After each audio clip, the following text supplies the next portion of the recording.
నీ గోల్ నీతో పాటు నీ చుట్టుపక్కల వాళ్ళందరికీ ఉపయోగపడేది అయితే అది విజనం, ఆశయం తెలుగు.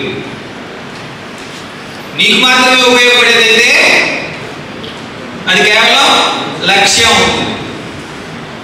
నీతో పాటు ఎక్కువ మందికి ఉపయోగపడేది అయితే, సమాజానికి ఉపయోగపడేది అయితే ఆశయం ఉంటుంది. సో అన్ని ఆశయాలు ఉండక్కర్లేదు, మనకి లక్ష్యాలు ఉంటే చాలు. లక్ష్యం పెద్దదైన కొద్దీ ఆటోమేటిక్గా ఆశయం అవుతుంది. ఎందుకంటే ఏ పని నువ్వు ఒక్కటే చేయలేవు, నువ్వు పెద్దది.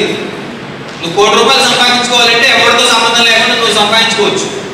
10 కోట్ల వరకు పడాలా, ఆ తర్వాత దాని కాడించి నువ్వు వేరే టీంతో వర్క్ చేయాలి. నువ్వు బాగుపడుతూ ఇంకొకళ్ళు కూడా బాగుపడిస్తూ ముందుకెళ్తేనే నువ్వు పెద్ద పెద్ద గోల్స్కి వెళ్ళగలుగుతావు.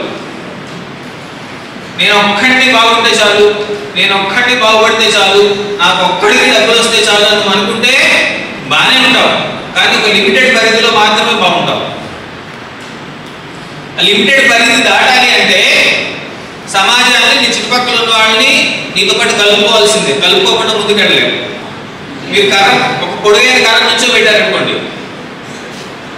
నేల మీద పాతేసైనా సరే ఎంత పొడుగు నుంచో పెట్టగలగలరు? మహా అయితే ఒక 10 అడుగులు 20 అడుగులు. మన జెండా పోల్స్ ఎంత ఉంటాయి కదా, అంతకన్నా ఎక్కువ ఉండాలంటే ఏం చేయాలి? కర్రని మనం స్తంభం చేయాలి, కింద వెడల్పు పునాది పెంచుకుంటూ వెళ్ళాలి.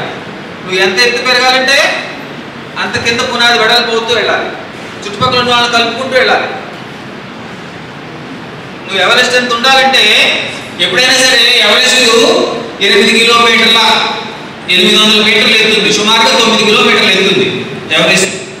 ఎవరెస్ట్ ఎంత ఎత్తుంది అని అందరూ ఆలోచించాం. ఎవరెస్ట్ కింద ఎత్తుంది 800 ఎకరాలతో 8,000 ఎకరాలు ఉంటుంది. ఎవరెస్ట్ హైయెస్ట్ పాయింట్ 8,864 ఎంత ఉంది మీటర్లు, అంటే దగ్గర దగ్గర 9 కిలోమీటర్లు ఉంది. ఎవరెస్ట్ బేస్ ఎంత ఉంది? దాదాపు 8,000